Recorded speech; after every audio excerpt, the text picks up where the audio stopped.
Hey guys, how you doing? This is Angelo. And today we're going to be talking about researching ICOs. What you want to be looking for and what categories to have, what filters to use whenever you research ICOs. So a quick overview. I like to separate my filters into two sections. One of them is the deal breakers. The other one I just named others for lack of creativity. So as the name says, the deal breakers are filters that if they're not met, I'm not going to invest in this ICO. I'll go a little bit over each one of them and show you why. So these consist of legality, security, management and team, technical details, usability, and economic aspect. And then the others I have purpose, industry, community, prototype, similar project, and supply and demand. Now let's dive into each one of these. So legality. You don't only want to see if the project is legal or illegal. You want to find out if they have a public and open project or is it private and centralized. If there's any red flags that will be raised by any legal issues. If there's any risks for key contributors like yourself. For example, like if you deem a project to be a security and you see that they're openly accepting USA investors, after watching what happened with the SEC that in the future they could open an investigation against this project, and are you really willing to put your money there? And then obviously there's also if the project is legal or not in your jurisdiction. You need to find out, and if it's an illegal project, you definitely don't want to put your money in it. The reason why this is a deal breaker is because if I see that a project has the possibility of being a liability in the future, my money could be lost with them whenever they have their legal issues, and I'm not gonna go that route, especially not right now, where I'm pretty sure the SEC is gonna soon look for a project to make an example out of it. Next, we have security. You want to ask yourself, security is the foundation for any crypto and blockchain project, but unfortunately not every blockchain is created equally, and you want to see how secure is the blockchain technology that's being used. Now, unless you're a coding expert and when you look at the source code of the project you understand what's going on and see any flaws in it, you probably just want to search online, make sure you read what people say about this project on Reddit. Nowadays most coins do use just Ethereum's blockchain, and you know that there's a level to safety to that. But if they're creating their own blockchain and they have their own project, you do want to make sure that they're secure. If I find any possibilities of hacking or anything like that, this is a complete deal breaker for me. So next we have management and team. You want to ask yourself, who is working on this project? What is their track record? You want to have some superstars in there. Now if you don't see this from the team that's working on them, then you want to ask, who are their advisors? Maybe they have, which a lot of projects do, have huge founders, like the founder of Ethereum and people like that as advisors. This gives you a level of security because they're not going to attach their name to just any project out there. They're going to make sure that it succeeds just to further their resume. You also want to ask, have they ever managed similar amount of money, or have they ever hired enough people to work on a project like they're working on this one? Now recently there was an ICO that ran away with a few $1 million in just 24 hours. And the reason why they managed to get away with this was because people didn't really check the team that was behind it. You don't want to work with a team that has, whenever you see on their webpage, they use stock photos for the people that are there, or that they don't have any type of resume whatsoever. The people in this team actually had a photo stolen from a webpage of a school, and the names were just made up names with no record whatsoever. And even though they had it horribly made, this scam, they still managed to take millions of dollars from investors. So you definitely don't want to fall into this, and this is why this is a deal breaker for me. If they have a team that I cannot see anyone who's a real person or guarantee that they actually do something, I am not putting any money into this. Oh man, you also want to see if they're accessible. if you could contact them directly, either through Telegram or anything like that. Next, we have the technical details of the project. What are the technical details? Is it using a blockchain and doesn't really need one? Is the blockchain open source? How resistant to censorship is this blockchain? And what anonymity features does it offer? Now, the reason why this is a deal breaker is because if this project is using a blockchain and you don't think it should be, then why would you put money into it? Right now, we are in a little bit of a fever where any blockchain project can raise capital, and you can guide yourself by that. I saw this one project that was working with drones. Now, I don't want to put any names out there, but they basically had drones working through blockchain. And now my question to that is it really necessary? I understand that there's a level of safety if you do. No one can hack your drone, but is that really necessary? Those type of companies are the ones that I feel will not survive when the fever, quote unquote fever, is over. And that's why I put this in the deal breaker category. Next, you want to look at the usability. Would people actually use it? Or when you read the white paper, would you be scratching your head like the guy in the photo? Is the project a useful application, or does it represent something else of value? And what problems are solved with this? Is it feasible or just a great idea? Now, the reason why I put this in usability, the reason why I put usability in the deal breaker category is because same reason as the technical details.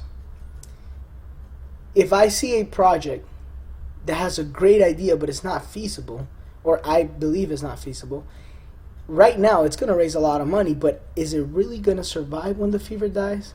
So an example of this, and again, I'm not going to give any names, is a project that I recently saw, an ICO that is about to come out. Their idea is for people to sell cellular data to each other, P2P. So the way that works is, if, let's say you go to Jamaica and you don't want to buy roaming or buy a phone while you're there, what you could do is, through their project, you buy cellular data from a local in Jamaica who has data left over from the month. I think that's brilliant. I think that's great. I think it's very, very useful. But is it really feasible? Can they really create that? Now, if I put myself in the shoes of the cellular company, how does this benefit me? If I have a customer selling their data to someone else, I prefer them not to use it, and then I prefer them to buy data from me. So how are they really going to get all the different cellular companies on board with this? I personally don't see it. I may be wrong, because it would be awesome if this was possible, but I just don't see it happening for that reason, and for that I decided to skip on that ICO. So yeah, this is definitely a deal breaker for me, because once the fever dies out, as I like to call, all these companies that are not feasible, that are just great ideas, will definitely die out. So then, last but not least, we have the economic aspect in the deal breaker area. This consists of what is the economy size of this asset? Is there a hard cap limit? What are the earnings or projected earnings for the project or industry? And is it being used or bought for something other than speculation? Now, the most important part for me here is knowing that this project has a cap limit. Knowing that they know how to use their money, they have a budget, and they're not just receiving money like crazy, because, I mean, what are they going to do if they receive a lot more than is necessary? Not necessarily, I would think that they're a scam or something like that, but, it just gives me more comfort to know that they have a budget and they know they only need to raise $30 million or so. If they're taking more money in, it's really devaluing every coin that I bought from them. It's losing value as more money comes in, and I think this is a complete red flag, and I would never put my money in an ICO that does not have a hard cap limit. So now let's go into the other category, and purpose. So we all know that the purpose of life is to be happy, but what is the purpose of the coin, and what does it represent? Did you purchase a security, a share of future revenue, equity, or are you donating to a nonprofit tech foundation? Again, You know that if you're buying a security in the United States, you have to be very careful, going back to legality. The industry, you want to look at the industry. Is it listed in major exchanges? Do companies build business around this project? For example, Ethereum. Ethereum is a coin that businesses are built around it. Smart contracts are used for almost every other coin that now comes out. If you find the next Ethereum, let me know. What is the state of the industry? It's another question you could ask. Is it really an industry that you see has a lot of potential for growth or not? And who is the competition? Community would be next. Now the community, when it comes to community, you want to ask yourself what type of community is being built around the project. Is it generating buzz on Twitter? You want to know if people are talking about the coin on Twitter, if there's a lot of movement around it, how many followers are on Telegram. And you want to do a Reddit search just to see what people are saying about it. Now don't get too carried away with this. Again, it's not important just to see the community. The coin I just talked to you about in the beginning, about the scam that they took millions of dollars in 24 hours. If you were to look them up in Telegram, they actually had over 9,000 followers on Telegram. People that were actually contributing. They had admins who were quote unquote working for the company, who you could talk to and ask questions to. At the end of the day though, it was all a scam. So don't always get carried away with this. Community will tell you a lot, but it's not the only thing you should look at. You want to look at the project, if it has a similar project, or if they have a working prototype already. Have they created a working model or a prototype, or is it just a website and it's under construction? Is there a similar project with a working prototype or model if they don't have it? And if so, what is the market cap and what are the possibilities of growth do you see? So let me show you an example of what I mean by comparing market caps to similar projects. Let me talk to you about two of my favorite coins. We have Salt and Lend. These are both coins that are used for loaning money. They have their differences, but they're very, very similar projects. So Salt has a market cap of $216 million, while Lend has a market cap of $77 million. Lend is a project that I like a lot more than Salt. Salt has a lot more of a legal security than Lend does, but Lend works within the blockchain where you could borrow people's Ethereum to work with. Salt, when you borrow from people, you're borrowing money in real life. So it's like a bank gives you cash money and you put coins as collateral, while Lend, everything is on the blockchain. You put Lend as a collateral and you receive Ethereum. That's what I like about Lend that Salt doesn't have yet, is the fact that it's all in the blockchain and people would probably be more drawn to that. So then for Lend to catch Salt, it has to reach its market cap, and that means it has to grow by 179% from 7 cents to 20 cents. That's almost 3 times. And then if you had to put $1,000 investment into Lend, when it reaches Salt's market cap, you would have $2,795 in there. Now, that's not considering that at one point Salt's market cap was almost $1 billion. And again, I believe Lend is going to be just as big as Salt. If Lend were to reach the $1 billion market cap, that would be a 1,189% growth, or $1,000 would become $12,890. Now that's a great investment if I've ever seen one. And that's why it's a great idea to look at similar projects and check the market cap in order to decide if you should invest in this ICO or project or not. So next we have supply and demand. Is there a supply is fixed, or will it increase over time? If you have a supply that's going to increase over time, you know that will drive the price of the coin down, and you know that's a big red flag. Now if they tell you that it's fixed, you know where it stands and you know how the market cap will work. And then how will the tokens be issued? Do they tell you what percentage goes where? And if so, can this be changed? Because you want it to be clear in the white paper that they state all of this and they tell you that it's the way it's going to work.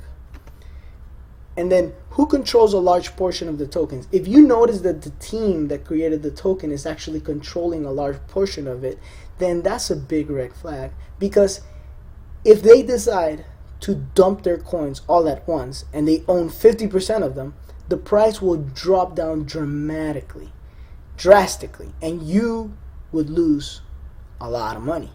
So then you always want to look about who controls a large portion of the token. It's always better if it's distributed in the ICO. And if they do control a large portion of them, then are they contractually bound to hold? That's another important factor, because if they are contractually bound to hold for at least 2 years, let's say, then you have a level of security there when you know that for the next 2 years they're not going to dump it on you. Then other factors to consider that I didn't want to list them by themselves be, because having more factors, more and more is always better. You have quality of the website. You always want to check the website of the coin and see what quality it has, because not every time, but if you have a bad scam and they have an elementary website made by a 2-year-old, then you might want to think twice before putting your money there. You also want to look at the quality of the white paper. You guys should actually read a lot of white papers just to get yourself accustomed to them. Look at Bitcoin's initial white paper, then look at tokens that like Ethereum and EOS, that are real coins, and check their white papers as well, so you have something to compare it to. It's always good if a coin has a clear roadmap for what's to come. They have these on their website. They'll tell you like step by step and when it's supposed to happen. The reason why this is good is because it shows your organization, but at the same time, some coins, especially if you're investing early in a pre-ICO or something like that, they're not going to have this. But it's always better when they do. And then an escrow wallet. Now this is a very, very secure factor. If they have this, which not all do, what it does is that, let's say they're raising $20 million and you're putting the money in there. If they have an escrow wallet that is ran by a third party, what they do is that they don't release money to the token until they reach their goals. So they do it by portions. Let's say there are 10 different portions of the roadmap and $20 million were raised. That means that whoever is managing the wallet for them would give them $2 million every time to work on one point, and every time they pass it, they go to the next one, they receive the money for the next one. Like, let's say the first one is they need to create a working model, right? They receive $2 million in order to create the working model, and once they do, the next step would be to implement the working model. So until they don't create it, they're not going to receive the next $2 million that they're going to use to implement the working model. And again, this is always just for better security, and it's better for yourself.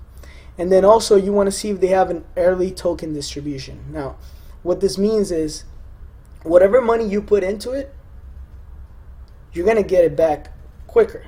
Like, if you receive, let's say you are putting your money in January and they're going to do a distribution in February, an early token distribution.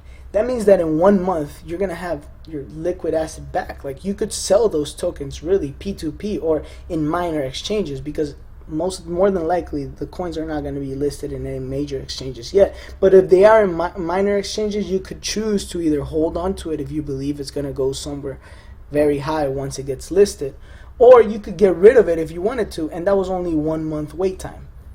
If you see a token that has 6 months before the distribution, again, this doesn't mean you shouldn't invest in it, but then again, you got to think twice about what you could do with your money in the next 6 months that is going to be tied to this project. So I hope you guys like this, and if you have any questions, just let us know. Thank you.